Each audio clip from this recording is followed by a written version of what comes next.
Welcome to the H series of webinars. This webinar series is aimed at new and aspiring sheep producers to give them a step up into the Queensland sheep industry. This webinar is part 3 of the series and is titled Handling Foundations, exploring the basics of working sheep efficiently and effectively with an emphasis on yard work. This webinar was delivered by renowned stock handler and dog trainer Neil McDonald on the 15th of June 2020. This is clip 7 of 8 and covers the effect that constant pressure has on stock.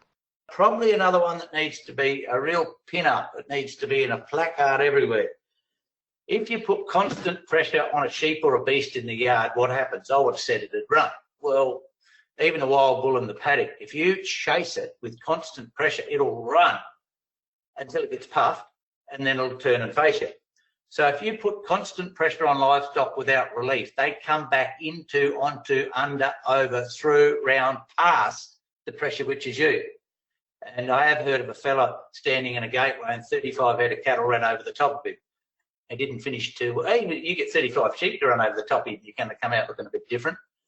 And a lot of people get face planted with gates. And that is because too often they're putting too much pressure on the back of the mob. Livestock, like if you come up behind a B-double and he says, if you can't see my mirrors, I can't see you. And if we get right in behind livestock, probably like where I am there now, I'm shutting the gate so I can shift through to that little man gate to the left. If you get right in behind livestock, it's quite hard to get them to go forward straight because they want to see where you are. So they turn their heads around to see where you are, and that sets the ship off in a different direction.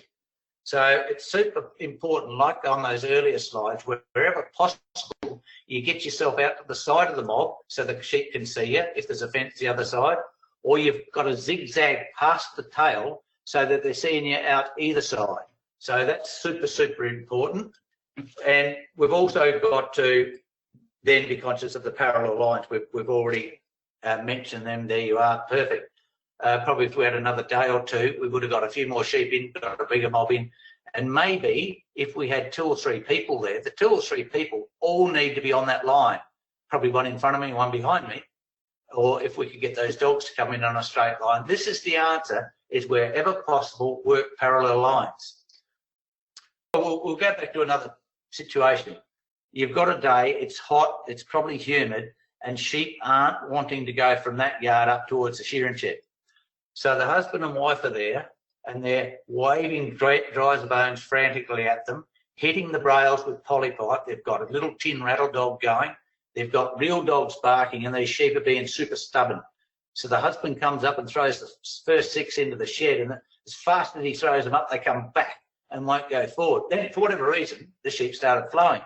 So one of them stops waving their arms and legs and goes, "Foot, at long last, they're flowing." And the other one says, "You silly idiot, we've been here for 2 hours, we've just got them to run, keep them running." So the other person doesn't want to get told off. So when the sheep start, they put more pressure on them to keep them going, keep them going, keep them going. And that's what a lot of people do. The sheep have a team meeting, and they said, let's work this out. When we stand stale in a gateway, we get hit lightly. And when we pack up and travel, we get hit harder. We're just better off standing in the gate and taking a light beating. So what we've got to do is apply enough pressure to get the sheep to move. It can be clapping your hands, a cat gun, I don't know whether a hand grenade, it might work, probably not desirable. But do something to make them go. But when they go, stop doing that. Then the sheep have a meeting and they say, if we stand stale in a gateway, we receive pressure, and if we cooperate and flow forward, we'll get relief. Where can we flow forward to?